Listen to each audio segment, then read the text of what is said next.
संघर्ष किया कि आयोग का गठन हो, एससी आयोग बने, एसटी आयोग बने, संवैधानिक प्रावधानों को लागू करा के इस समाज के हितों को संरक्षित करने के संबंध में आज एक गरीब माँ का बेटा भारत के प्रधानमंत्री की कुर्सी तक पहुंच सका है।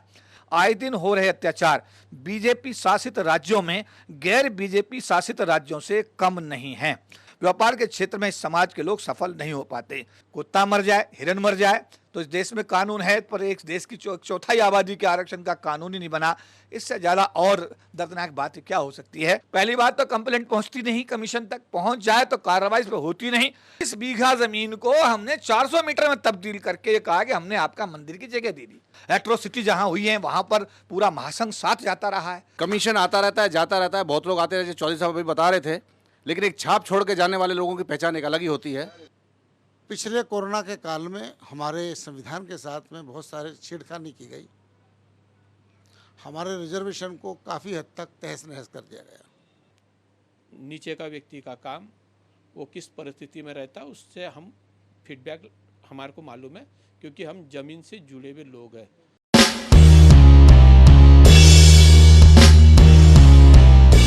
जय भीम।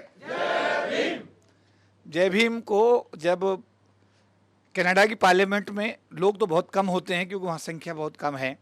ब्रिटिश पार्लियामेंट में जब कोई कार्यक्रम होता है बाबा साहब का तो वहाँ भी संख्या कम होती है, लेकिन वहाँ की जो जय भीम की आवाज़ होती है हमारी से बहुत ज़्यादा तेज होती है। तो मैं चाहूँगा कि जिसमें जितनी ताकत है वो लगाए, क्योंकि we are because he was. अगर हम हैं तो इनकी वजह से आज नहीं। जय भीम, जय भीम, जय भीम। धन्यवाद। आज बड़ा सौभाग्य का विषय है कि इस बात को लेकर के हम लोग बड़े लंबे समय से मांग कर रहे थे। करीब मई 2019 से हमारा ये क्या नाम है एससी कमीशन, एसटी कमीशन फरवरी से खाली था। फरवरी में 2020 में तो हमारा एससी कमीशन, एसटी कमीशन खाली हो गया था। मई 2020 में हमारा एससी कमीशन खाली हो गया था। राष्ट्रीय सफाई कर्मचारी आयोग जो वो भी हमारा जो है 1 साल से करीब खाली पड़ा था। तो इस ऐसी परिस्थिति में हम लोग इसी हॉल के अंदर, नीचे जो बड़े हॉल हैं उनके अंदर भी बहुत सारी मीटिंगें हुई। हम लोगों ने बड़ा संघर्ष किया कि आयोग का गठन हो, एससी आयोग बने, एसटी आयोग बने, सफाई कर्मचारी आयोग बने, और कई बैठकें इस बात को लेकर के हुई। इस बीच में विश्व हिंदू परिषद के लोग भी यहाँ पर, श्री दिनेश जी भी आए, आलोक कुमार साहब भी यहाँ पर आए, इंद्रेश कुमार आरएसएस के जो हैं वो भी, अर्जुना मेघवाल साहब से भी ज्ञापन दिया गया, और अपने संजय पासवान साहब भी यहाँ पर आए, दुष्यंत गौतम साहब भी यहाँ पर आए। बहुत लोग यहाँ पर, क्योंकि इस दफ्तर का सौभाग्य है कि यहाँ पर हमारे तत्कालीन गृह मंत्री सुशील कुमार शिंदे जी भी यहाँ पर आए, सामाजिक न्याय अधिकारिता मंत्री वर्तमान में जो हैं थावरचंद जी गहलोत वो भी यहाँ पर आए। सारे लोग आते ही रहते हैं यहाँ पर। और एससी आयोग के जो पहले चेयरमैन थे कठेरिया साहब, पीएल पुनिया साहब, कोई आयोग का चेयरमैन ऐसा नहीं रहा जिसने इस जगह पर आकर के, चाहे स्वर्गीय सूरज भान साहब रहे हों, चाहे डॉक्टर विजय सोनकर शास्त्री जी रहे हों, सभी लोगों के यहाँ पर आए। ये बात सही है भाई, सब लोग आते रहे लोग, है ना। तो आज हमारा सौभाग्य है कि आयोग का गठन हुआ, और गठन होने के बाद हमारे ही भाई श्री सुभाष रामनाथ पार्थी जी को आयोग में माननीय सदस्य की जिम्मेदारी दी गई। जोरदार तालियों से सबसे पहले। अब मैं, जो हमारी परिपाटी है, हमारे इंजीनियर बीएस भारती साहब इस महासंघ के चेयरमैन हैं, अशोक कुमार साहब हमारे इसी महासंघ के पूर्व चेयरमैन हैं, आप सीपीडब्ल्यूडी के ऑल इंडिया जनरल सेक्रेटरी, आप रेलवे के ऑल इंडिया जनरल सेक्रेटरी, आप जय भगवान बौद्ध स्टेट बैंक के ऑल इंडिया जनरल सेक्रेटरी, आप उमेद कुमार जी पीएनबी के ऑल इंडिया जनरल सेक्रेटरी, आप पीएनटी पोस्ट एंड टेलीग्राफ के, कहने का मतलब इधर से मैं ये जनरल इंश्योरेंस के ऑल इंडिया जनरल सेक्रेटरी, और फिर LIC के यूनियन बैंक के ऑल इंडिया, ब्रजभूषण जी हमारे यूनियन बैंक के ऑल इंडिया जनरल सेक्रेटरी। तो सभी आप ये मान लो सबका परिचय हो गया कि कब बुलाऊंगा, डिपार्टमेंट बड़ा लंबा लाइन हो जाए। सबसे बड़ी पूंजी यही है महासंघ की कि हम 97 में इकट्ठे हुए थे। तत्कालीन राष्ट्रीय आयोग के जो चेयरमैन थे, SC ST कमीशन के चेयरमैन, उस समय संयुक्त आयोग हुआ करता था। अगर आपको याद हो तो उस समय H हनुमंत थप्पा साहब ने हम सबको अम्बेडकर भवन पे बुलाया था, और उन्होंने कहा था कि 10,000 लोगों की गैदरिंग अगर आपने मेरे लिए कर दी तो मैं आपके अनुसूचित जाति जनजाति जो विरोधी ये अभी DOPT ने ऑर्डर इशू किए हैं, सुप्रीम कोर्ट ने जो आदेश दिए हैं, इनको मैं वापस करा दूंगा। अम्बेडकर भवन पर हम सब लोग इकट्ठे हुए थे, याद होगा आप लोगों को, और उसके बाद फिर उनके कक्ष में ये गठन हुआ all India confederation of SC ST organisations का, जिसमें हम लोगों को जो भी जिम्मेदारियां दी गई और उस जिम्मेदारी के चलते हम सब लोग 97 से लेकर आज तक इस महासंघ के माध्यम से अपने समाज को इकट्ठा करके और अपनी बात को सरकार तक पहुंचा करके, सरकार किसी भी दल की हो, क्योंकि आज बीजेपी की सरकार है पिछले 6-7 साल से, उससे पहले 10 साल कांग्रेस की सरकार रही, उससे पहले फ्रंट की गवर्नमेंट रही, तो सरकारें, तो बीच में फिर अटल बिहारी वाजपेयी साहब 6 साल वो प्रधानमंत्री रहे। तो दल की बात नहीं हो रही है, बात भारत सरकार की हो रही है। तो हम सरकार के साथ, तत्कालीन राष्ट्रपति जो भी रहे उनके साथ मिल करके हम अपना मांग पत्र देते रहे, अपनी बात को वहाँ तक पहुँचाते रहे और सरकार ने हमारी मांग को सुना। बहुत सारी चीज़ें उसमें मान ली गई, बहुत सारी चीज़ें अभी अभी बची हुई हैं। तो इस कड़ी में मैं चाहूँगा सबसे पहले कि कार्यक्रम की मैं शुरुआत करूँ कि हमारे आज महासंघ के सभी वरिष्ठ ऑल इंडिया जनरल सेक्रेटरीज, जो हर एक आदमी एक विभाग को जब लीड करता है, तो जैसे अगर मैं भारतीय रेल से शुरू करता हूँ तो 3-4 लाख लोग एक विभाग के अंदर होते हैं। और अशोक कुमार जी, मेरा ख्याल है आप सब देख रहे हैं कि पिछले 25-30 साल से निर्विरोध जो है इंडियन रेलवे SC स्टेशन के जनरल सेक्रेटरी, जोरदार ताली तो बजा दीजिएगा। हमारे BS Bharti, engineer BS Bharti साहब को भी आप मेरे ख्याल है 25-30 साल, 20 साल, 25 साल से देख रहे हैं। आप भी CPWD बड़ा डिपार्टमेंट है और आप उसको भी राष्ट्रीय महासचिव भी उसके हैं और महासंघ के चेयरमैन के रूप में भी देख रहे हैं। जय भगवान बौद्ध साहब, ये इन्होंने स्टेट बैंक ऑफ इंडिया, सबसे बड़ा बैंक भारत का state bank, Punjab national bank सबसे बड़ा, उमेद कुमार जी नंबर 2, इस तरीके से पोस्ट एंड टेलीग्राफ सबसे बड़ा डिपार्टमेंट, ये सारे, union bank of India, LIC life insurance corporation, general insurance corporation of India, इस टाइप से। और किसी का डिपार्टमेंट रह जाए तो बुरा मत मानिएगा। ये राष्ट्रीय महासचिव हमारे ND राम साहब हैं BSNL के, और अशोक कुमार जी भी लंबे समय तक इसके चेयरमैन रहे और BS भारती साहब को 2 बार चेयरमैन, पहले चेयरमैन रहे, फिर बीच में अशोक कुमार जी को चेयरमैन बनाया गया, फिर दोबारा कर से भारती साहब चेयरमैन। और इसमें चेयरमैन के रूप में हमारे IRS अधिकारी, सबसे पहले जो BJP से सांसद भी रहे, माननीय अपने क्या नाम उनका, उदित राज साहब, वो पहले चेयरमैन थे। उसके बाद दूसरे चेयरमैन इंजीनियर DC कपिल साहब, वो बने विद्युत बोर्ड फेडरेशन, उसमें पहले तो बने आपके रेलवे वाले, क्या नाम उनका है, सोमनाथ हंसी, वो दुनिया में नहीं है। उनके बाद में फिर बने, तीसरे चेयरमैन बने हमारे ये DC कपिल साहब, फिर चौथे चेयरमैन भारती साहब, फिर 5वें चेयरमैन हमारे अशोक कुमार जी, फिर 6ठे चेयरमैन दोबारा कर से फिर भारती साहब को। और मेरे को जब जनरल सेक्रेटरी बनाया गया था तो इन लोगों ने मेरे को तब से इस पद से जो है चिपकाए कर रखा है और मैं इन सब के साथ में जो भी मेरी भूमिका है उसको निभाने की पूरी कोशिश करता हूँ। तो मैं निवेदन करूँगा अपने चेयरमैन और अपने पूर्व चेयरमैन अशोक कुमार जी दोनों से कि वो, हमारी परंपरा है, हमारा SC आयोग हमारी जान है, हमारी शान है। जैसे भारत का राष्ट्रपति हमारा प्रथम नागरिक होता है, इसी तरीके से उनके द्वारा बनाए गए संवैधानिक आयोग में जो हमारे 5 आदमी, अभी 4 बैठे हैं, 1 आदमी और आ जाएगा, चारों आदमी हमारे प्रथम नागरिक होते हैं। जोरदार ताली बजाई इस बात के लिए। और इनके कंधों पे बहुत बड़ी जिम्मेदारी होती है। क्या जिम्मेदारी होती है कि ये एक अनुसूचित जाति समाज के अंतिम व्यक्ति के आंसू पूछने का काम करें, उस तक न्याय पहुंचाने का काम करें। तो ये बहुत बड़ी जिम्मेदारी भारत के संविधान ने और संविधान के माध्यम से महामहिम राष्ट्रपति जी ने हमारे जो है सुभाष पात्र जी को दी है। तो इस मौके पर मैं चाहूँगा कि समाज की तरफ से पगड़ी, जो समाज की सबसे बड़ी शान होती है, पगड़ी शॉल पहना करके और हमारे मसीहा बाबा साहब अम्बेडकर का स्टेचू उनको दे करके सम्मानित करेंगे माननीय अशोक कुमार जी और माननीय इंजीनियर BS भारती साहब। और हम किसी मौके को चूकते नहीं हैं, चाहे यहाँ दिनेश कुमार जी जो विश्व हिंदू परिषद के अंतर्राष्ट्रीय संरक्षक हैं वो आए हों, चाहे माननीय आलोक कुमार जी विश्व हिंदू परिषद के राष्ट्रीय अध्यक्ष आए हों, चाहे इंद्रेश कुमार जी हमारे RSS के जो कार्यकारिणी सदस्य वो आए हों, चाहे भारत के गृह मंत्री, चाहे भारत के पेट्रोलियम मिनिस्टर, जो भी लोग आए हैं। तो हम लोग अपनी बात तो रखते ही हैं और अब तो आज हमारा अपना ही समाज है, तो इसलिए अपनी बात का रखने का आज तो महत्व और बढ़ जाता है। तो मैं आप सबकी तरफ से जो आपकी भावनाएं हैं मैं माननीय पारदी जी के सामने रखूंगा और उम्मीद करूंगा कि ये अपने पत्र के साथ में इसको माननीय प्रधानमंत्री तक भेजेंगे, जिससे समाज की जो आज स्थिति है, समाज जो महसूस करता है, वो भावनाएं माननीय प्रधानमंत्री जी तक अगर पहुंचती हैं तो निश्चित रूप से उनके संज्ञान में आएंगी। जिस तरह उन्होंने बहुत सारी समस्याओं का समाधान किया है, आगे भी उनका समाधान वो करने की कोशिश करेंगे।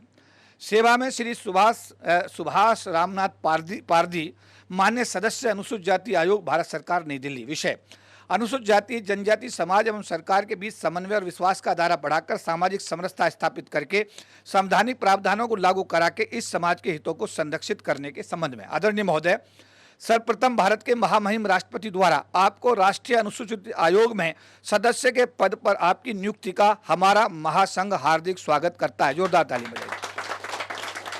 तथा आशा करता है कि आप अपने 3 वर्ष के कार्यकाल में देश के अनुसूचित जाति समाज के अंतिम व्यक्ति को न्याय दिलाने की हर संभव कोशिश करेंगे। इस पावन कार्य में हमारा महासंघ हमेशा आपके साथ रहेगा। आज हमारे कल्याण संघ मुख्यालय में आपकी गरिमा में उपस्थिति से हमारा पूरा समाज अपने आप को गौरवान्वित महसूस कर रहा है। हम अनुसूचित जाति जनजाति समाज के करोड़ों लोगों की तरफ से आपको इस शुभ अवसर पर हार्दिक अभिनंदन करते हैं। आपका व्यक्तित्व बहुआयामी प्रतिभा का स्वामी है तथा आपका चिंतन आने वाले समय में भारत राष्ट्र के निर्माण में एक महत्वपूर्ण कारक सिद्ध होगा, ऐसा हमारे समाज का विश्वास है। अनुसूचित जाति जनजाति संगठनों का अखिल भारतीय महासंघ सरकारी अधिकारी एवं कर्मचारियों का सर्वोच्च संगठन है, जिसमें लाखों लोग पूरे देश में सरकारी क्षेत्र में कार्यरत हैं। हर विभाग में कर्मचारी संगठन हैं तो सभी संगठन महासंघ के सदस्य हैं। इस नाते महासंघ के राष्ट्रीय पदाधिकारियों को हर विभाग में आयोजित होने वाले भिन्न कार्यक्रमों में प्राय जाकर समाज के लोगों को जागरूक करने का कार्य करना होता है। महासंघ द्वारा अपने गठन 1997 से लेकर आज तक आरक्षण को बचाने, निजी क्षेत्र में आरक्षण लागू कराने आदि महत्वपूर्ण मांगों को लेकर राष्ट्रीय एवं अंतर्राष्ट्रीय स्तर पर अनेकों रैलियों, सेमिनारों, सम्मेलनों, प्रदर्शनों आदि का आयोजन किया गया है तथा अपने मांग पत्रों के माध्यम से समय पर तत्कालीन राष्ट्रपतियों एवं प्रधानमंत्रियों को अवगत कराकर उनका समाधान कराने का हमेशा सफलतम प्रयास किया गया है। श्री नरेंद्र मोदी जी देश के पहले प्रधानमंत्री हैं जिन्होंने संविधान दिवस को पहली बार भारत के संसद में मनाकर बाबा साहब अम्बेडकर एवं उनके द्वारा बनाए गए संविधान के प्रति अपनी सच्ची निष्ठा एवं श्रद्धा खुले मन से प्रकट की है एवं खुले मन से अनेकों बार इस बात को कहा है कि बाबा साहब डॉक्टर BR अम्बेडकर द्वारा बनाए हुए संविधान के कारण आज एक गरीब माँ का बेटा भारत के प्रधानमंत्री की कुर्सी तक पहुंच सका है। अगर बाबा साहब और उनका संविधान ना होता तो ये कार्य असंभव था। श्री मोदी जी की सरकार द्वारा अनेकों ऐसे ऐतिहासिक कार्य किए गए जो पिछली सरकारें कर सकती थीं लेकिन उन्होंने नहीं किया, जिनका संक्षिप्त ब्यौरा निम्न प्रकार है। बाबा साहब अम्बेडकर अपनी पढ़ाई के दौरान लंदन के जिस घर में रहते थे उसको श्री मोदी जी की सरकार ने खरीदकर बाबा साहब अम्बेडकर को समर्पित करने का ऐतिहासिक कार्य किया। जोरदार ताली। 26 अलीपुर रोड दिल्ली, जहां बाबा साहब अम्बेडकर का देहावसान हुआ, उसके आसपास के बंगलों को खरीदकर श्री मोदी जी की सरकार द्वारा एक विशाल राष्ट्रीय स्मारक बनाकर बाबा साहब अम्बेडकर को समर्पित कर उनको अपनी सच्ची श्रद्धांजलि अर्पित की गई। 15 जनपद नई दिल्ली पर 200 करोड़ की लागत से बाबा साहब अम्बेडकर इंटरनेशनल सेंटर की स्थापना करके श्री मोदी जी की सरकार ने बाबा साहब अम्बेडकर को अपनी सच्ची श्रद्धांजलि अर्पित की है। मुंबई स्थित इंदू मिल की जमीन को करीब 600 करोड़ रुपए में खरीदकर वहां बाबा साहब अम्बेडकर का भव्य राष्ट्रीय स्मारक बनाने का निर्णय लेकर श्री मोदी जी की सरकार ने एक बार पुनः बाबा साहब अम्बेडकर के प्रति सम्मान प्रकट किया है। श्री मोदी जी की सरकार ने दीक्षा भूमि नागपुर के नवीकरण के लिए 100 करोड़ रुपए स्वीकृत करके ऐतिहासिक कार्य किया है।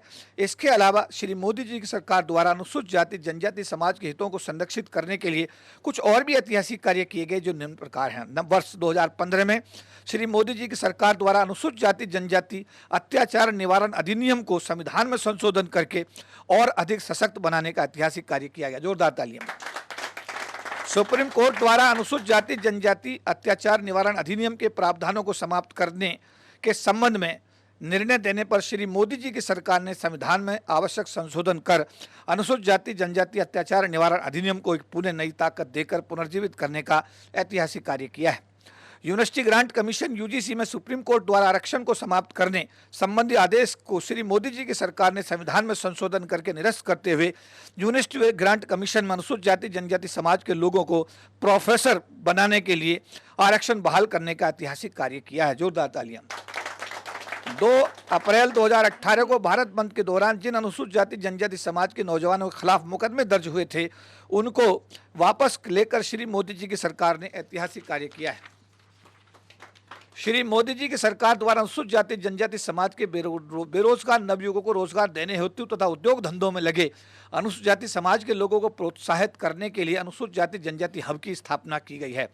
श्री मोदी जी की सरकार के माइक्रो, स्मॉल एवं मीडियम एंटरप्राइजेज मंत्रालय द्वारा अनुसूचित जाति जनजाति समाज के उद्यमियों को बढ़ावा देने के लिए अनेकों प्रकार की रियायतें देने की व्यवस्था की गई है। इन सब ऐतिहासिक कार्यों के बावजूद भी अनुसूचित जाति एवं अनुसूचित जनजाति समाज एवं सरकार के बीच विश्वास एवं समन्वय का भारी अभाव देखा जा रहा है, जिसका कारण खोजने की नितांत आवश्यकता है। समाज के बीच वर्षों से काम कर रहा यह महासंघ महसूस करता है कि भारत में अनुसूचित जाति जनजाति समाज के लोगों के साथ आए दिन हो रहे अत्याचार बीजेपी शासित राज्यों में गैर बीजेपी शासित राज्यों से कम नहीं है। उत्तर प्रदेश के आगरा में सवर्ण जाति के लोगों ने अनुसूचित जाति समाज की मृतक महिला के शव का अंतिम संस्कार शमशान घाट में नहीं करने दिया तथा महिला के शव को उस समय शमशान घाट से हटा दिया गया जब उस महिला का बच्चा उसकी चिता को आग लगाने ही वाला था। हाथरस में अनुसूचित जाति समाज की एक बेटी की हत्या की गई और उसके अंतिम संस्कार से उसके परिवार को वंचित कर दिया गया। भारत के इतिहास में भारत के संविधान की धज्जियां उड़ाते हुए जातिगत अत्याचार और अमानवता की इससे बड़ा उदाहरण और क्या हो सकता है। इन घटनाओं की पूरे देश और विदेश में व्यापक तौर पर निंदा की गई है। अनुसूचित जाति जनजाति समाज के हर व्यक्ति के मन में इस घटना के कारण बहुत दुख एवं क्षोभ है। महासंघ द्वारा सरकार के साथ सहयोगी दृष्टिकोण रखते हुए सरकार के द्वारा किए गए कार्यों के विषय में समाज को जागरूक करने का हर संभव प्रयास किया गया है। इस कड़ी में दिनांक 7/8/2018 को श्री अर्जुन राम मेघवाल माननीय केंद्रीय मंत्री के निवास पर महासंघ के पदाधिकारियों के साथ बैठक आयोजित हुई, जिसमें भारतीय जनता पार्टी के तत्कालीन संगठन मंत्री माननीय श्री रामलाल जी, सामाजिक न्याय एवं अधिकारिता मंत्री श्री थावरचंद गहलोत जी, पार्टी के तत्कालीन राष्ट्रीय उपाध्यक्ष वर्तमान में राष्ट्रीय महासचिव श्री दुष्यंत गौतम जी ने तथा महासंघ भाग लिया तथा महासंघ को जिम्मेदारी दी गई कि 9 अगस्त 2018 को प्रस्तावित भारत बंद के आंदोलन को वापस लिया जाए। महासंघ द्वारा अपनी जिम्मेदारी का निर्वहन करते हुए सरकार को सहयोग करते हुए प्रस्तावित भारत बंद के आंदोलन को वापस कराने का ऐतिहासिक कार्य किया गया। इस बैठक में इस बात का विश्वास भी दिलाया गया था कि जल्द ही महासंघ के पदाधिकारियों की माननीय प्रधानमंत्री जी के साथ बैठक आयोजित की जाएगी। सुप्रीम कोर्ट का राम मंदिर पर निर्णय आने से पहले एक बार फिर महासंघ के पदाधिकारियों को बातचीत के लिए बुलाया गया कि अनुसूचित जाति जनजाति समाज के लोग राम मंदिर के विषय में सुप्रीम कोर्ट के निर्णय का पालन करें तथा निर्णय का विरोध न करें। इतिहास गवाह है कि महासंघ ने अपनी पूरी जिम्मेदारी को एक बार पुनः ईमानदारी के साथ निभाया और राम मंदिर पर सुप्रीम कोर्ट का निर्णय का पूरे देश के अनुसूचित जाति जनजाति समाज के लोगों ने स्वागत किया। महासंघ सरकारी अधिकारी कर्मचारियों का सर्वोच्च संगठन है।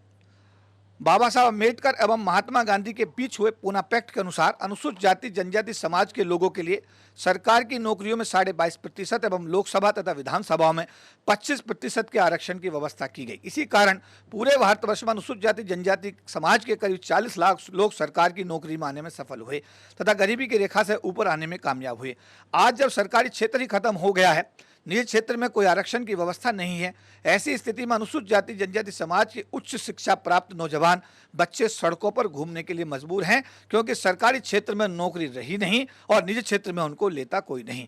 धन के अभाव में कोई व्यापार कर सकते नहीं और अगर करने की कोशिश करते हैं तो सामाजिक एवं जातिगत भेदभाव एवं प्रताड़ना के चलते व्यापार के क्षेत्र में इस समाज के लोग सफल नहीं हो पाते। कृषि भूमि में इनका कोई मालिकाना हक नहीं। इसी कारण आने वाले समय में अनुसूचित जाति जनजाति समाज का भविष्य पूरी तरह अंधकार में होता जा रहा है तथा गत वर्षों में तत्कालीन सरकारों की राष्ट्रीयकरण की नीति के चलते अनुसूचित जाति जनजाति समाज का सरकार की नौकरियों में आने के कारण जो भी विकास हुआ था, वर्तमान परिस्थितियों के चलते जिसमें निजीकरण एक मुख्य कारक है, इस समाज को आने वाले वर्षों में वापस उसी गर्त में ढकेलने के लिए मजबूर किया जा रहा है जहां से वर्षों पहले यह आया था। उच्चतम न्यायालय देश के गरीब अनुसूचित जाति जनजाति समाज के विरोध में आए दिन आदेश देकर इस समाज की चिंता को और बढ़ा रहा है तथा समाज में यह भावना प्रबल होती जा रही है कि इस देश में न्यायपालिका से अब अनुसूचित जाति जनजाति समाज को कोई न्याय की उम्मीद बाकी नहीं बची है और सुप्रीम कोर्ट के विषय में समाज बहुत उद्वेलित है। समय समय पर महासंघ द्वारा अपने मांग पत्रों के माध्यम से माननीय प्रधानमंत्री जी को समाज की समस्याओं के विषय में अवगत कराने का प्रयास किया जाता रहा है। मांग पत्र के प्रति संलग्न है। हम आशा करते हैं कि आप माननीय प्रधानमंत्री जी के साथ बात करके तथा हमारे मांग पत्र को उन्हें प्रेषित करके इस मांग पत्र पर रचनात्मक कार्रवाई सुनिश्चित करने का कष्ट करेंगे। आभार एवं धन्यवाद के साथ इंजीनियर BS भारती, चेयरमैन।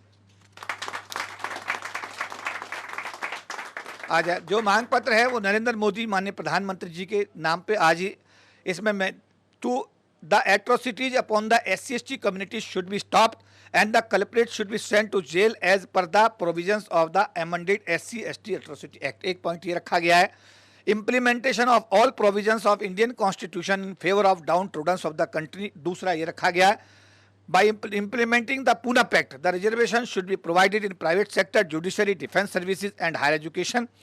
चौथा है यूनियन जुडिशियल कमीशन, यानी कि पब्लिक सर्विस कमीशन की भांति इस सरकार जब पावर में आई थी, माननीय प्रधानमंत्री जी ने कहा था कि हम जुडिशियल कमीशन, इस पर काम भी हुआ था। आई थिंक जो लॉ मिनिस्टर हैं रविशंकर प्रसाद जी, उन्होंने इस पर काफ़ी काम भी किया था, लेकिन बीच में ये फिर जैसे मीरा कुमार साहब सोशल जस्टिस मिनिस्टर बनी थी और जब कांग्रेस की सरकार आई थी आज से 16 साल पहले, तो उन्होंने भी निजी क्षेत्र में आरक्षण की बड़ी वकालत की थी, उद्योगपतियों को बुलाया था, लेकिन वो उनकी कवायद कहीं पर भी उसको जो है अमली जामा नहीं पहनाया जा सका। इस तरह जो इस सरकार ने आई, मोदी जी की सरकार, इसने जुडिशियल कमीशन बनाने की शुरुआत की थी, कोशिश की थी, लेकिन पिछले 6 साल में ये कमीशन नहीं बन पाया। अगर ये जुडिशियल कमीशन बन गया होता तो 22.5% हमारे भी समाज के जज हाई कोर्ट में, सुप्रीम कोर्ट में, लोअर कोर्ट्स में आते, तो एटलीस्ट कम से कम ये है कि अन्याय को रोकने में काफ़ी बड़ी मदद हो सकती थी। तो union judicial commission should be constituted at the pattern of union public service commission. Awaited reservation act, जो रिजर्वेशन एक्ट बनना था उसका पास भी हो गया है पार्लियामेंट में, उसको अभी तक जो है राज्यसभा में पास हो गया, लोकसभा में अभी तक आया नहीं है। और जो awaited reservation act should be enacted and it should be kept in the 9th schedule of the Indian constitution, यानी कि हमारे आरक्षण कानून बनाया जाए, कुत्ता मर जाए, हिरन मर जाए, तो इस देश में कानून है, पर एक देश की चौथाई आबादी के आरक्षण का कानून ही नहीं बना, इससे ज़्यादा और दर्दनाक बात क्या हो सकती है। तो इसमें यह कहना है कि साहब रिजर्वेशन एक्ट बनाया जाए और इस संविधान की 9वीं सूची में इसलिए रखा जाए क्योंकि सुप्रीम कोर्ट आए दिन जो हमारे खिलाफ आदेश देता है, अगर 9th शेड्यूल में आ जाएगा तो सुप्रीम कोर्ट के किसी भी ऑर्डर का उस पर कोई भी एडवर्स इम्पैक्ट नहीं पड़ेगा। Reservation should be increase from 22.5% and should be decided in the ratio of the present population of the SC/ST। जब रिजर्वेशन तय हुआ था तो आबादी के हिसाब से तय हुआ था, आज आबादी बढ़ गई है तो आबादी के हिसाब से रिजर्वेशन को आगे बढ़ाया जाना चाहिए। Under free and compulsory education policy, the educational institute residential school having the capacity of 1000 student at tehsil level should be constituted by the government of India with the funds of the SC plan. कल एक ब्यौरा आया था SC plan का, tribes plan का ब्यौरा था, उसमें एक्यूरेट मैं नहीं बता रहा, लेकिन उसमें जो 1000 करोड़ के आसपास का फंड था उसमें से मतलब सैकड़ों में यानी 180 करोड़ रुपए के आसपास खर्च हुआ और बाकी जो पैसा सारा का सारा प्लान का, SC प्लान, ट्राइब्स प्लान का पैसा विदाउट यूज छोड़ दिया गया। तो मेरा कहना है कि कमीशन का जो मेन ऑब्जेक्टिव है, जो कमीशन का कॉन्स्टिट्यूशन का बेस है पारदी साहब, वो ये है कि SC प्लान और ट्राइब्स प्लान जब आप रिव्यू करें, वो पैसा अगर हमारे लिए एलोकेट, पहली बात तो बजट में डॉक्टर अंबेडकर के दिए हुए प्रोविजन के हिसाब से जितना बड़ा बजट भारत के वित्त मंत्री पेश करते हैं उसमें हमारी पॉपुलेशन के परसेंटेज में हमको बजट एलोकेट करना चाहिए, लेकिन वो भी नहीं हो रहा है। उसके बाद में चलो जो भी बजट एलोकेट हो रहा है उसका 1% भी SC/ST के डेवलपमेंट पर खर्च ही नहीं हो रहा है। तो मुझे लगता है कि SC/ST मामलात में इससे बड़ी उदासीनता और SC/ST समाज के मतलब उत्थान में, डेवलपमेंट में इससे बड़ी और मतलब ये है कि और अगर हम इनिशिएटिव अगर लेते हैं तो मुझे जब आप रिव्यू करें, रिव्यू करते समय सबसे पहला रिव्यू यही होता रहा है कमीशन में कि भाई SC प्लान, ट्राइब्स प्लान का इम्प्लीमेंटेशन क्या है, कितना पैसा हमारे लोगों पर खर्च हुआ है। नेशनल कमीशन फॉर SC जिसमें आप बैठे हैं, national commission for ST should be given more powers. The recommendations of the National Commission for SC and ST should be made mandatory to safeguard the interest of and the welfare of the SC/ST। क्योंकि आज क्या है, पहली बात तो complaint पहुंचती नहीं commission तक, पहुंच जाए तो कार्रवाई इस पर होती नहीं, कार्रवाई अगर हो जाती है किसी के फेवर में तो उसका इम्प्लीमेंटेशन होता नहीं। तो कुल मिलाकर इतनी बड़ी कॉन्स्टिट्यूशनल बॉडी यानी कि आज इलेक्शन कमीशन जो है वो पूरे स्टेट के चुनाव को देख रहा है वेस्ट बंगाल में और उसकी मर्जी से सारा काम हो रहा है। लेकिन जो 2 कमीशन भारत के अंदर संवैधानिक आयोग हैं, एक तो है आपका national commission for schedule caste, एक है national commission for schedule tribes और है एक कौन सा है, इलेक्शन कमीशन आपका है। 3 आयोग हैं जो संवैधानिक आयोग हैं। अब इन तीनों आयोगों में हम इलेक्शन कमीशन की तो हर बात मानी जा रही है जो बोलते हैं, लेकिन ये दोनों कमीशन जो हमारे हैं इनकी बात नहीं मानी जा रही है, इनकी रिकमेंडेशन मैंडेटरी नहीं है। ये बड़ी पीड़ा की बात है। तो इसका प्रोविजन हमें ये है कि भाई मैंडेटरी बनाया जाना चाहिए। Principle of diversity should be implemented in India and proportionate representation should be given to the people of SC/ST communities in all employment and agriculture of business etc in the India. यानी कि जो Bharat America के अंदर diversity का सिद्धांत है, वहाँ जो काले और गोरे को अनुपातिक रूप में काम दिया जाता है, तो हमारे जहाँ रिजर्वेशन लागू नहीं है वहाँ पर हमारे लोगों को अनुपातिक रूप में, जैसे आपके ये क्या नाम है, आपके जो कॉन्ट्रैक्ट निकलते हैं, आपके जो ठेकेदारी है, आपके जो सफाई का काम है, आपका सिक्योरिटी का काम है, वहाँ रिजर्वेशन नहीं है, पर वहाँ पर अनुपातिक रूप में SC/ST के लोगों को काम मिले। The whole land of Sant Guru Ravidas temple Tughlakabad, देखिए बड़े दुख की बात है, 12 बीघे ज़मीन, ये मतलब बड़ा इमोशनल इशू भी है, मैं आपके संज्ञान में ला रहा हूँ। 12 बीघे ज़मीन जो कि 50, 200, 250 साल से जो है तुगलकाबाद जो हमारा मंदिर था अपना संत रविदास जी का, हमारे ही लोगों ने, हमारे ही पार्टी में जो लोग काम कर रहे हैं, उन्होंने पहले उसको 200 मीटर करवाया और बड़ा दिल दिखाकर उसे 400 मीटर कर दिया। आप समझिए बात को, यानी 12 बीघे जमीन और उसके अलावा उसमें एक तालाब और है, समझिए बात आप, तो करीब ये समझो 20 बीघा जमीन को हमने 400 मीटर में तब्दील करके ये कहा कि हमने आपका मंदिर की जगह दे दी। वो जमीन तो हमारी ही थी, पर 200-250 साल से हमारे लोग उसको इस्तेमाल कर रहे थे, उसके दस्तावेज हमारे पास हैं, लेकिन उसके बावजूद जो है मतलब ऐसी चीज़ें जब होती हैं, ये धार्मिक भावनाओं का इश्यू होता है। अगर वो पूरी की पूरी ज़मीन जो 250 सालों से इस्तेमाल हो रही थी, अगर वो ज़मीन हमारे लोगों को हमारे ही संत गुरु रविदास जी के मंदिर के लिए दी जाए, तो पारदी साहब मुझे लगता है इससे बड़ा पार्टी को भी लाभ होगा, समाज में भी एक बड़ी पॉजिटिव बात होगी। 10 लाख के आसपास की बैकलॉग वैकेंसीज थी, अब तो पता नहीं कितनी रह गई, क्योंकि जैसे ही डिपार्टमेंट की संख्या घट रही है, रिटायरमेंट हो रहे हैं, तो 10 लाख में 1 लाख भी बची होगी इसका भी। लेकिन ये 10 लाख वैकेंसी कैलकुलेट हुई थी जब हमारा रोस्टर चेंज हुआ था, और उस समय में आज तक ये वैकेंसी भरी नहीं गई पारदी साहब, बिना भरे ही भर गई है। एक भी आदमी हमारा लिया नहीं गया, और बिना भरे 10 लाख लोग जो हमारे रोजगार पा सकते थे वो बेचारे। और सर ऐसा है कि जमीन तो हमें कोई दे नहीं सकता, हमारा कहना है कि बैरन लैंड जो बंजर भूमि पड़ी हुई है भारत के अंदर बहुत सारी, सरकार उसको उपजाऊ बनाए और उपजाऊ बना के गरीब SC/ST समाज के लोगों में उसको बांटे। तो हम इस उम्मीद के साथ में कि ये मांग पत्र आप हमारा माननीय प्रधानमंत्री जी को आवश्यक कार्रवाई के लिए भेजेंगे, और इस पावन कार्य में आप आयोग के मान्य सदस्य हैं, इन लोगों का बड़ा अनुभव है। जब रामधन साहब चेयरमैन बने थे पहले, जब आयोग बना था फर्स्ट टाइम, तो अभी ये लोग इस काम को देख रहे थे सारे लोग, क्योंकि सही है नहीं।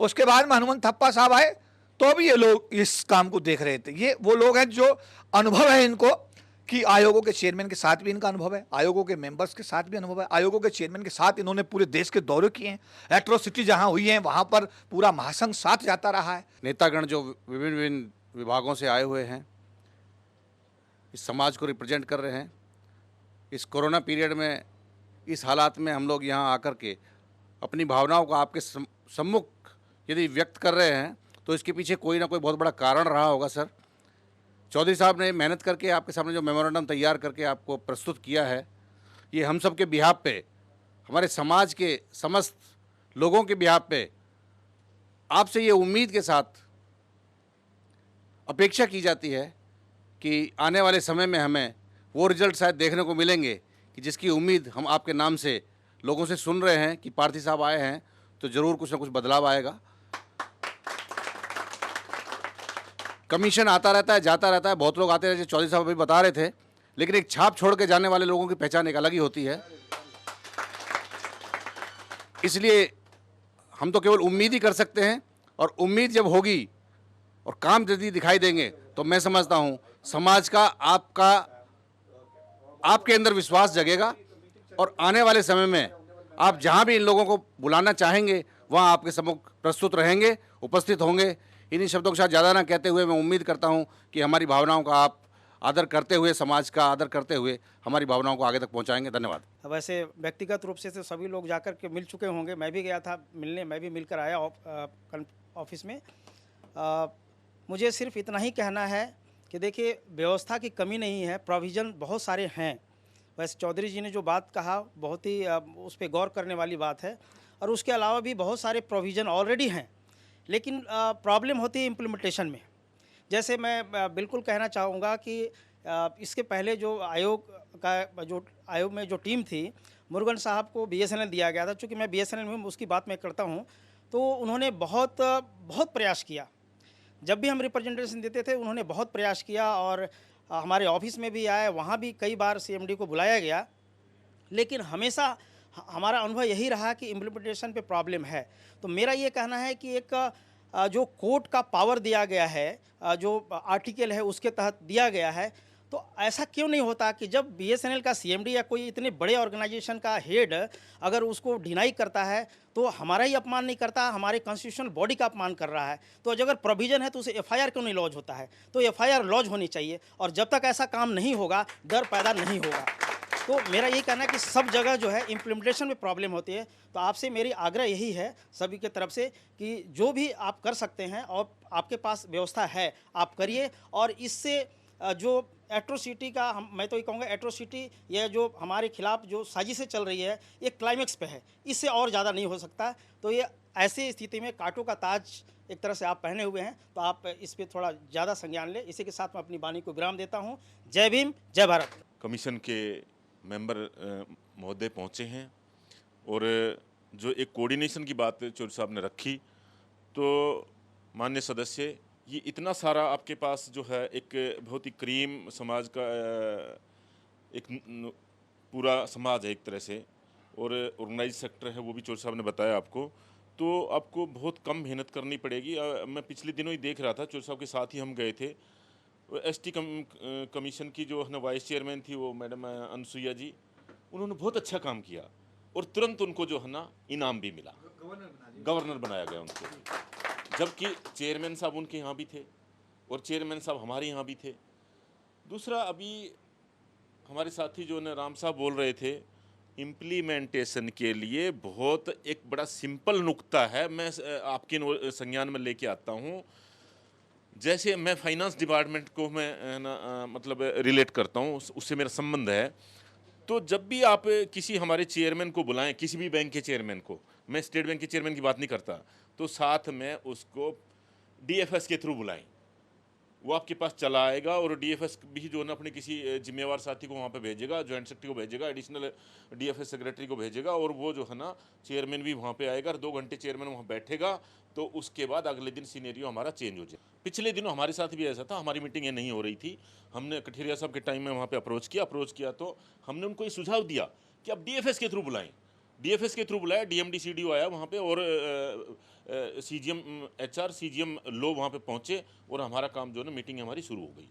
तो ये इसी बात के साथ हम ये मेरा सुझाव है, और जब भी हमें कोई आप किसी तरह का भी आदेश देंगे या चौधरी साहब देंगे या हमारे चेयरमैन साहब देंगे, तो हम आपके लिए खड़े मिलेंगे और जो भी हमारी जिम्मेवारी लगाएंगे उस पर हम खड़े उतरेंगे। जय भीम, जय भारत। और एक बहुत बड़ी जिम्मेदारी जो आयोग के ऊपर होती है उसको निभाने के लिए ये स्वयं वचनबद्ध हैं। और पहले तो मैं इनका धन्यवाद करना चाहूँगा कि 24 मार्च को जो हमने पूरे राष्ट्रीय अनुसूचित जाति आयोग, अनुसूचित जनजाति आयोग का जो हमने सम्मान समारोह कॉन्स्टिट्यूशनल क्लब में आयोजित किया था, लेकिन किसी कारणवश माननीय चेयरमैन साहब ने उस कार्यक्रम में अर्जेंसी होने के कारण आने में असहमति जताई थी, लेकिन हमारे माननीय सदस्य महोदय ने हमें ये आश्वासन दिया कि आप कार्यक्रम करो, हम लोग आपके बीच में आएंगे। तो इसके लिए मैं धन्यवाद करना चाहूँगा। वैसे तो चौधरी साहब ने मेमोरेंडम के माध्यम से बहुत सारी जानकारियाँ माननीय सदस्य को अनुरोध करते हुए ये बताने का प्रयास किया है कि आप हमारे इस मेमोरेंडम को प्रधानमंत्री तक पहुंचाने का प्रयास करें, क्योंकि जो वर्तमान स्थिति जो इस देश के अंदर चल रही है उसमें सबसे अहम भूमिका हमारे माननीय प्रधानमंत्री जी की है। आज कोई भी कार्य होता है या कोई भी बदलाव होता है, किसी भी कानून में बदलाव हो या किसी संगठनात्मक कोई बदलाव हो या कोई भी हो, उसमें माननीय प्रधानमंत्री जी की भूमिका बहुत बड़ी अहम भूमिका है। तो मेमोरेंडम में सारी बातें चौधरी साहब ने रखी हैं, लेकिन मैं अनुरोध करना चाहूँगा आदरणीय चौधरी साहब से और अपने माननीय सदस्य जो हमारे आयोग के हैं उनको मैं अवगत कराना चाहूँगा कि जो वर्तमान स्थिति है, अनुसूचित जाति जनजाति के जो कर्मचारी अधिकारी हैं, आज जो संख्या चौधरी साहब ने बताई थी घटकर बहुत मिनिमाइज हो गई है। कम से कम हम उनको बचा सकें, उनके अधिकारों की रक्षा कर सकें, हमारी ये सबसे बड़ी जिम्मेदारी है। क्योंकि बाबा साहब अम्बेडकर ने जो बहुत कड़े संघर्ष के साथ, और बाबा साहब अम्बेडकर ने लंदन में भी और विदेशों में भी उस संघर्ष को झेला था।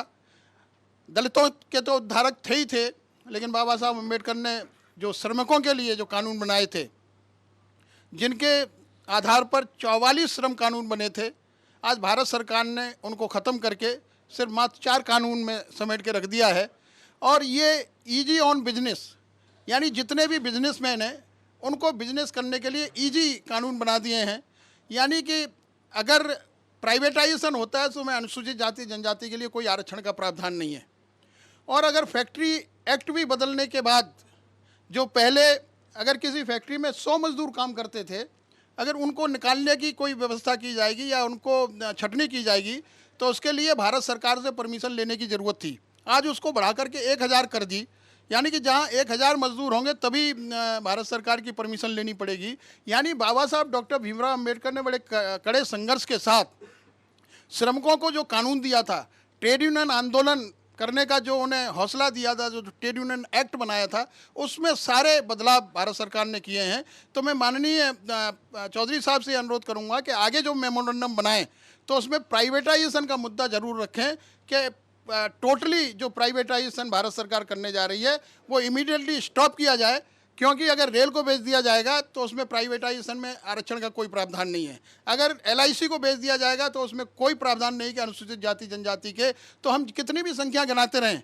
और जहाँ तक हम जो आंदोलन की बात करते हैं, तो अब आंदोलन की कोई आवश्यकता है नहीं, क्योंकि आंदोलन से कोई इसका हल निकलने वाला नहीं है। जब तक माननीय प्रधानमंत्री जी इस बात को नहीं समझेंगे कि अनुसूचित जाति जनजाति की जो संख्या है, उस संख्या के आधार पर जो हमको रिप्रेजेंटेशन बाबा साहब अम्बेडकर ने जो पूना पैक्ट के माध्यम से दिलवाया था, वो संख्या आज कम होती जा रही है प्राइवेटाइजेशन के रूप में।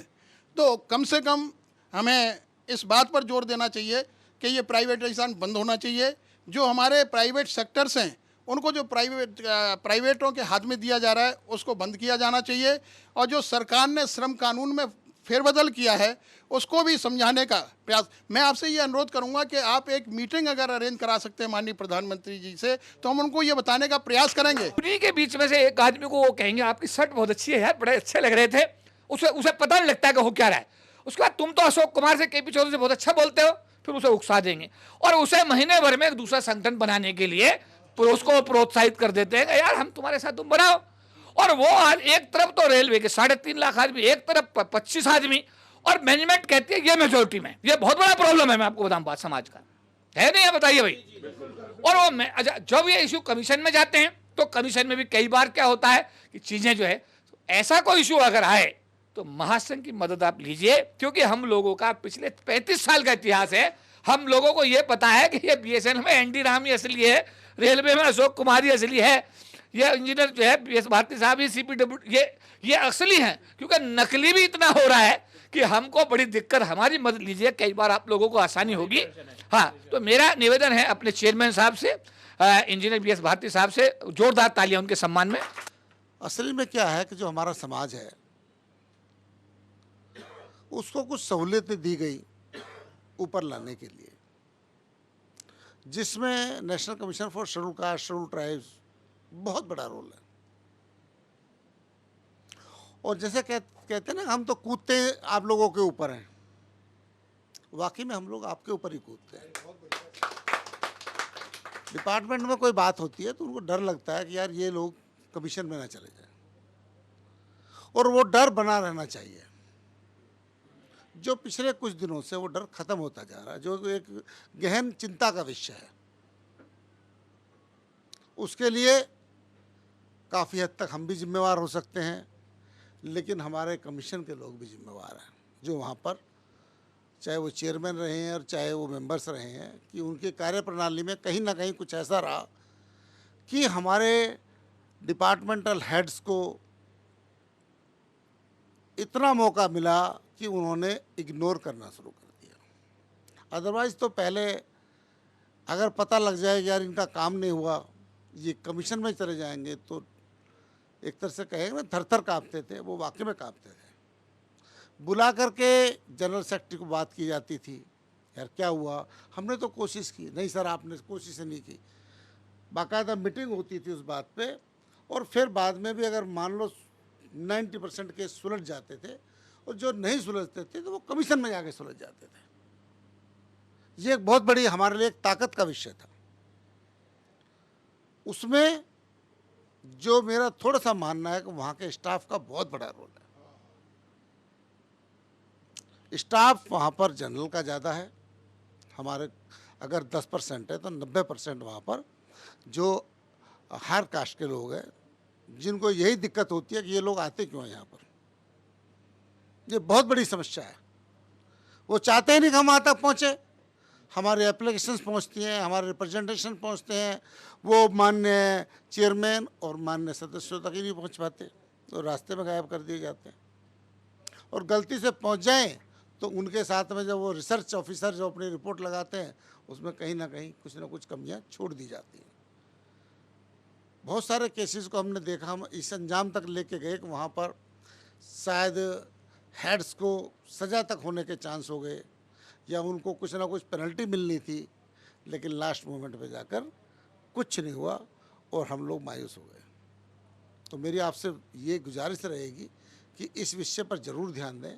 एक तो वहाँ के स्टाफ को देखें कि कौन आदमी ऐसी हरकतें करता है जो हमारे रिप्रेजेंटेशंस को आप तक नहीं पहुँचने देता, या उन पे सही ढंग से कई महीने गुजर जाते हैं। देखिए हम लोग तो फिर भी पढ़े लिखे सर, हालत उन गरीब लोगों की देखिए जो बेचारे कितने कितने किलोमीटर, हज़ारों किलोमीटर दूर से वहाँ आते हैं। उनको रहने की सुविधा नहीं होती, उनको पढ़ाई लिखाई की सुविधा नहीं होती, अपना रिप्रेजेंटेशन किसी और से लिखवाते हैं, और उसके बाद में फिर उनको वहाँ से कुत्ते की तरह दुत्कार के भगा दिया जाता है कि नहीं जाइए, ये काम करने के लिए बैठे हम यहाँ पर। उसको सबसे पहली प्रायोरिटी आपको वो देनी है। हमारी प्रायोरिटी भी दीजिएगा, लेकिन हमारी प्रायोरिटी शायद सेकेंडरी रहेगी, सबसे पहले उनकी प्रायोरिटी होनी चाहिए हमारी। दूसरी, इस देश की सरकार की, आप भी उस सरकार के नुमाइंदे के तौर पर ही यहाँ पर आए हैं। कहीं ना कहीं कुछ चीज़ें ऐसी हो रही है जो हमारे समाज के लिए बहुत ही हानिकारक है। पिछले कोरोना के काल में हमारे संविधान के साथ में बहुत सारे छेड़खानी की गई, हमारे रिजर्वेशन को काफ़ी हद तक तहस नहस कर दिया गया। उसकी एक जिम्मेवारी हमारे कमीशन की भी बनती है। अगर कोई ऐसी चीज़ होती है तो उसको वो अपने लेवल पर, चाहे कमीशन कोर्ट तक ले जाना पड़े, उसको ले जाएं। आप अपने नेताओं से बात करें, आप बहुत पावरफुल हैं। मैं तो ये मानता हूँ कि इस देश का जो SC/ST समाज है उसके आप प्रथम नागरिक हैं। उस नाते आपका अपने आप दायित्व बनता है कि आप उन चीज़ों पर स्वतः संज्ञान लें, और उनके लिए जो भी कॉम्पिटेंट अथॉरिटीज़ हैं, आइदर इट्स प्रधानमंत्री और एनी मंत्री जो भी हैं, उनके संज्ञान में लाके उन कामों को कराने की कोशिश की जाए। क्योंकि हमारी जो ताकत है ना वो आप तक है। हम इससे ऊपर की ताकत नहीं मानते अपनी, हम तो ज़्यादा से ज़्यादा आप तक पहुँचेंगे। जैसे अभी लेटरल एंट्री का मामला था, जैसे 10% उन लोगों को रिजर्वेशन दे दिया गया, तो ये उससे क्या हो रहा है, उससे हम लोगों को नुकसान ज़्यादा हो रहा है। सबसे पहले तो महामानव परम पूज्य डॉक्टर बाबा साहब अम्बेडकर इनके चरणों में अभिवादन करता हूँ, और all India federation of SC/ST organisation संगठन की ओर से शॉर्ट नोटिस में आपने मुझे भी बुलाया है। यानी आपको तो शॉर्ट नोटिस में बुलाया, लेकिन मुझे भी चौधरी साहब ने शॉर्ट नोटिस में बुलाया। और लेकिन मैं चौधरी साहब का भी बहुत बहुत मन से अभिनंदन करता हूँ कि आप जैसे महानुभाव से मिलने का योग प्राप्त करके मुझे दिया है। मेरा अनुभव भी कम है, लेकिन आपके साथ में शेयर करूँगा तो मेरा अनुभव बढ़ेगा, ऐसा मैं मानता हूँ मैं, और स्वीकार करता हूँ खुले मन से। ऑर्गेनाइजेशन के सम्माननीय अध्यक्ष इंजीनियर BS भारती जी, उसी प्रकार हमारे रेलवे डिपार्टमेंट से और हमारे अशोक जी, उसी प्रकार जो जनरल सेक्रेटरी है केपी चौधरी जी, और सभी जो महानुभाव अलग अलग आप डिपार्टमेंट से आए, एसबीआई है, पंजाब नेशनल बैंक है, बीएसएनएल है, एलआईसी है और जेआईसी बीएमटी है, कैनरा बैंक है, बहुत से डिपार्टमेंट है और उनके सभी डिपार्टमेंट के आप सदस्य और बड़े पद पर अहदे पे जनरल सेक्रेटरी, उनका मैं सबका मनपूर्वक अभिनंदन भी करता हूँ। ये बात तो सही है कि जब हम डॉक्टर विजय सोनकर शास्त्री जी जब आयोग के चेयरमैन थे तो नागपुर में उनका आना जाना था, तो मुझे कॉल करते थे कि सुभाष जी आप कहाँ पर हो? तो नागपुर। तो मैं आ रहा हूँ इस तारीख को, तो आप आइए। मैं पार्टी का पदाधिकारी था, तो मुझे भी कमीशन के थोड़ा समझने में लगा कि कमीशन को पावर है। हम उस वक्त सुनते थे कि कमीशन को पावर है, लेकिन आज धीरे धीरे फिर कमीशन में मुझे नहीं लगा था कि एक दिन मैं खुद कमीशन में आ जाऊंगा। और मैं 30 साल से बीजेपी का काम करता था। पार्टी ने स्टेट प्रेसिडेंट एससी मोर्चा महाराष्ट्र 5 ईयर्स, देवेंद्र जी फडणवीस सीएम, साथ में नितिन जी के साथ में काम करते करते यहाँ तक के कभी मैं सपने भी नहीं सोचा था कि मुझे पार्टी इस पद तक के पहुँचाएंगी।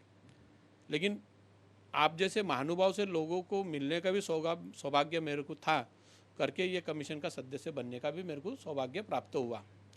और ये बात तो सत्य है कि मैं भी अभी 18 तारीख को माननीय राष्ट्रपति जी ने 16 तारीख को सही सिग्नेचर किया, नॉमिनेट किया हमारे को, और 18 तारीख को मैं चार्ज लिया। लेकिन देखने में मैं जब देख रहा हूँ आयोग के पावर्स ये तो बहुत से है, लेकिन कहीं तो भी जो अधिकारी है वो पावर को धीरे धीरे ख़त्म करना चाहते हैं। ये भी मेरे संज्ञान में आए और उसको हम स्वीकार इसलिए कर सकते हैं कि बहुत सी बातें हम कमीशन के अंदर रहकर जो बातें हमारे को देखने मिल रही है, तो उसके ऊपर मैं एक्शन भी लेना शुरू कर दिया। और मैंने चाहे वो सेक्रेटरी रहो, जेएस रहो, कोई भी रहो, मैंने साफ संकेत दे दिया कि हम कमीशन के अंदर जो आए हैं वो कोई मौज मस्ती करने के लिए नहीं आए हैं। हमारे को जिस उद्देश्य से यहाँ कमीशन का मेंबर होने के लिए भेजा है, सामान्य व्यक्ति का काम, नीचे का व्यक्ति का काम, वो किस परिस्थिति में रहता है उससे हम फीडबैक हमारे को मालूम है, क्योंकि हम ज़मीन से जुड़े हुए लोग हैं। और इसलिए हमारे को जो भी कुछ हम करेंगे, हमें किसी के प्रलोभन की ज़रूरत नहीं है। जो मिला भगवान ने दिया उसमें हम काफ़ी खुश है, और जो मिल रहा है उसमें भी हम खुश है। इसलिए एडिशनल कोई बात नहीं होंगी। हम जो करेंगे वो एससी के जो एम्प्लॉयज़ है या एससी जो अपना एक्ट है उसके अंतर्गत रेप मामले, ये इसके अंदर जो भी हम काम करेंगे वो प्रामाणिक काम करेंगे, और इसी के लिए हम आयोग के अंदर आए। और मुझे अगर आपको लगता है बोला कि मैं तो साहब बोले ये टाइल्स बदल देता, वो सोफे के कवर बदल देते, बोलना नहीं चाहिए। मैं खुले मन से रूप से मैंने बोला जिस व्यवस्था में मेरा ऑफिस है, जहाँ जो है वो एज इट इज जैसी की वैसी चीज़ रहने दो, इसमें कोई बदल जरूरी नहीं है। उसका कारण है कि हम यहाँ ऐशो आराम करने के लिए नहीं आए, हमारे को काम करने के लिए। तो ये भी बात सामने आती है कि उनकी मेंटेलिटी जो काम करने की रहती है, उनको ऐसा लगता है कि आयोग के सदस्य, आयोग के चेयरमैन आते हैं वो तो एंजॉय करने के लिए आते हैं। उनकी भूमिका, मानसिकता हमारे को धीरे धीरे बदलना है। और आप जैसी शक्तियाँ जब हमारे पीछे खड़ी है तो हमारे को बड़ी बात नहीं है। 3 साल हम आएंगे, 3 साल के लिए चौथा, और हम 3 साल के बाद में आएंगे भी नहीं, ये भी हम क्लियर करते हैं कि उसका कारण है कि हमारे को जो 3 साल दिया है, हम 3 साल में आपके माध्यम से हम अच्छा काम करेंगे। और आने वाले समय में आपने जो मुझे निवेदन दिया, क्योंकि बहुत सी बातें इसके अंदर मेंशन हुई, बहुत सी बातें मेंशन नहीं हुई, जैसा अशोक जी ने बताया, भारती जी ने बताया, बीएसएनसी से प्रेजेंटेशन जो है उन्होंने बताया। इन्होंने भी महामहिम जी से हम जब मिलने गए तो उन्होंने भी कुछ हमारे को सुझाव दिए कि आप चेयरमैन को बुला सकते हैं, सारी बातें हैं। लेकिन अगर दूसरे पद्धति से बुलाए तो बेटर रहेगा, ताकि जैसा आपने बोले तो ऐसे पद्धति से की भी हमारे को यूज करना पड़ेगा। तो जो भी बात रखना है हमारे को, हम प्रभावीपने आपकी बात को रखेंगे। अब एक बात है, माननीय चेयरमैन के साथ बैठकर ये विषय पे भी चर्चा करेंगे कि प्रधानमंत्री जी को हमारे को आपके साथ में मीटिंग कराना है, जैसा तो इसकी भी चर्चा करेंगे। और मैं आयोग की ओर से क्षमा भी मांगता हूँ कि आपको 24 तारीख माननीय रेलवे डिपार्टमेंट को दी गई थी। मैं वारंवार 24 तारीख का मेरे पास में 2 दिन 3 दिन कोई शेड्यूल नहीं था, लेकिन 24 तारीख के लिए मैंने 3 दिन यहाँ रुका रहा। क्या मुझे 24 तारीख को कार्यक्रम में जाना है, तो फिर माननीय चेयरमैन साहब ने बोले कि एक घटना उनके पंजाब में हुई, वो घटना में मुझे तुरंत जाना है। हमारा 2 दिन तक के पहले तक के कार्यक्रम बराबर फिक्स था, लेकिन अचानक एक घटना होने के कारण उन्होंने वहाँ ये दे दिए। तो बोले सुभाष जी ऐसा करो, आप कल कार्यक्रम में, परसों दिन कार्यक्रम में जा रहे हैं। तो मैंने उनको याद भी दिलाया कि भाई साहब 24 तारीख का कार्यक्रम है आप, तो बोले तो परसों के दिन तक के 2 दिन पहले तक के तो बराबर बात थी, लेकिन एक दिन जो 2 दिन बचे थे तो उनमें उन्होंने बोले कि सुभाष जी आप जाइए, और वाइस चेयरमैन भी थे, हम मैडम भी थे, और हमारे तरफ से उनको बोल देना कि भैया हम इस कार्यक्रम में गए। फिर किसी कारणवश आपने क्या निर्णय लिया उसको मुझे मालूम नहीं, लेकिन मैं आयोग की ओर से चेयरमैन क्षमा भी चाहता हूँ कि उस कार्यक्रम में हम पहुँच नहीं सके, और हमारे कारण अगर वो कार्यक्रम रद्द हुआ तो उसके लिए भी मैं क्षमा प्रार्थी हूँ।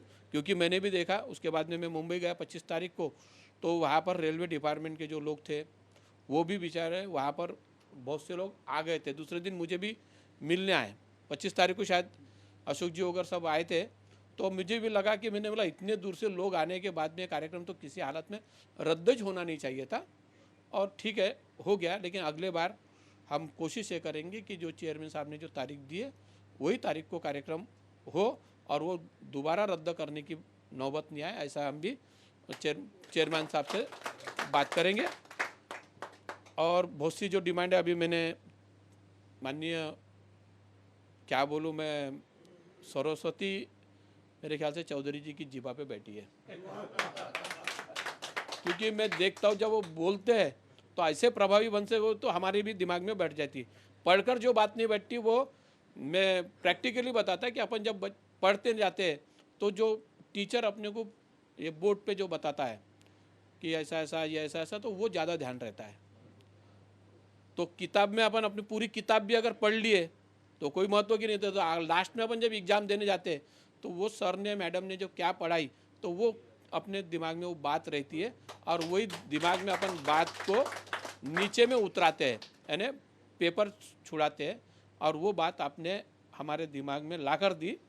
तो जो कुछ भी आपने हमारे नोटिस में ला कर दिया, जो निवेदन दिया, मैं उसको आयोग की ओर से स्वीकार करता हूँ, और अगली बार जब बोलने का और मौका आएगा तो बोलेंगे। लेकिन मेरे तो पहली बात, बुरा मत मानना, मैं अपनी स्वीकृति भी देने के लिए तैयार हूँ। अभी मैं आयोग में नया हूँ, मुझे भी आयोग समझने के लिए समय लग रहा है, क्योंकि मैं ये डिपार्टमेंट से अनजान था। तो आप जैसे लोग मिल रहे करके मैं धीरे धीरे बहुत सी बातें समझ रहा हूँ। अधिकारी कोई समझाता नहीं डिपार्टमेंट का कि सर आप ऐसा करो वैसा करो, ये आपके माध्यम से जो फीडबैक हमारे पास में आता, वही बातों का सारांश लेके हम अधिकारी से बात करते कि नहीं ऐसा नहीं, ऐसा होना चाहिए। तो ये हिम्मत आपके कारण हमारे में आती है। तो मैं भी अभी, बच्चा जब जन्म लेता है तो उसको भी 9 महीने के बाद में जब जन्म लेता है तो उसको भी 1 साल लगता है कि उसको धीरे धीरे पाओगे, लेकिन मुझे नहीं लगेगा। मैं 2 महीने, 1 में 1.5, अभी 18 तारीख को 2 महीने हो जाएंगे। मैं काफ़ी पॉलिटिक्स में ऑल इंडिया लेवल पे काम कर चुका, स्टेट लेवल पे और ग्रास रूट में काम कर चुका, इसलिए मैं बहुत जल्दी 8-15 दिन में, 1 महीने के अंदर, जो मैंने भी बोला था कि मेरे को 2 महीने लगेंगे, तो मैं 2 महीने में पूरा कंप्लीट करके अगली बार जब बात करूंगा तो आपके नियम के हिसाब से जो कुछ भी प्रावधान है उसी हिसाब से हम चलेंगे। और मुझे बड़ी खुशी हुई कि शॉर्ट मीटिंग में मुझे बुलाया, क्योंकि मैं तो इनका काफ़ी सम्मान करता हूँ, अशोक जी का सम्मान करता हूँ, क्योंकि मेरा जो संबंध है आपसे बहुत कम आए, भारती जी आए, तो मैं तो आपके सामने बच्चा हूँ। मेरी उम्र अभी 40-50 चालू है और आपने इतनी सर्विस कर ली है, तो आपके सामने मैं बच्चा हूँ। लेकिन आप बच्चे का भी अगर कुछ गलती होती है तो उसको बड़े मन से आप क्षमा करने का, लेकिन जो काम आप देंगे मैं उसको निश्चित उसको भगवान का फल मान के मैं आगे बढ़ाऊंगा। इतनी आपको आज के तारीख में ग्वाही देता हूँ। इसके पहले भी मैं माननीय भाई साहब के साथ में उनके गेस्ट हाउस में रुका था, अभी भी उनके गेस्ट हाउस में रुका हूँ। तो सुबह मुलाकात हुई, उन्होंने बोले कि सर ऐसा ऐसा विषय है। तो मैंने बोला सर मुझे कोई प्रॉब्लम नहीं है, मैं तो बैठा हूँ आपके लिए, और मैं कुछ ऐसा भी नहीं कि मेरे जो यहाँ जाना है वहाँ जाना है, मेरे पास में पूरा समय रहता है। मैं जब किसी को समय देता हूँ तो वो समय का पालन भी करता हूँ, और उसके बाद का जो समय देता हूँ तो उसके साथ में मैं बोल भी देता कि अगर मेरे को अगर जाना था 8 बजे तो मैं भाई साहब को बोल दिया था कि आप शॉर्ट करो और मुझे 8 बजे जाना है। लेकिन ऐसी नौबत भी नहीं आई।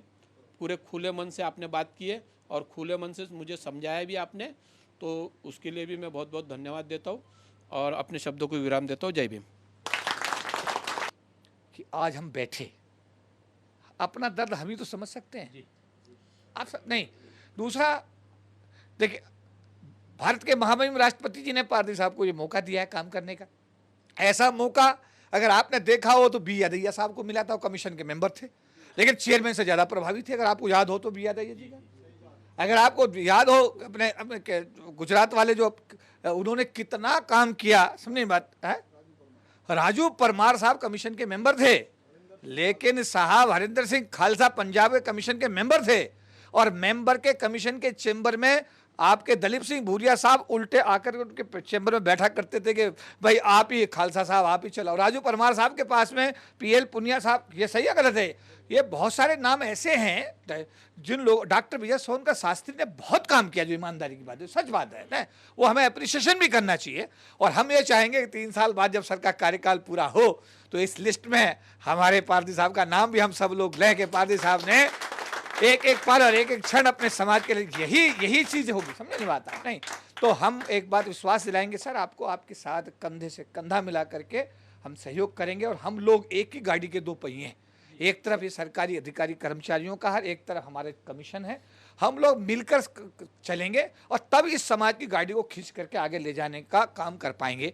हम आपको सहयोग करेंगे, आप हमको सहयोग करेंगे, एक दूसरे के पूरक बन के काम करेंगे तो लगता राह आसान हो जाएगी और समाज को भी कुछ देने में हम कामयाब हो जाएंगे। तो आज आप आए, आपका बहुत बड़ा अभिनंदन, आपका धन्यवाद। और फिर अगली बैठक में अगली बार भी हम जल्दी ही किसी रेलवे का भी कार्यक्रम है, CPW सभी विभाग अपना अपना कार्यक्रम करते ही रहते हैं। आज तो महासंघ का कार्यक्रम है, लेकिन जब हम डिपार्टमेंटल भी कार्यक्रम होंगे तो सब फिर एक बार, क्योंकि हम लोग एक दूसरे कार्यक्रमों में सभी लोग इकट्ठे रहते हैं। तो एक बार सभी का धन्यवाद, आभार।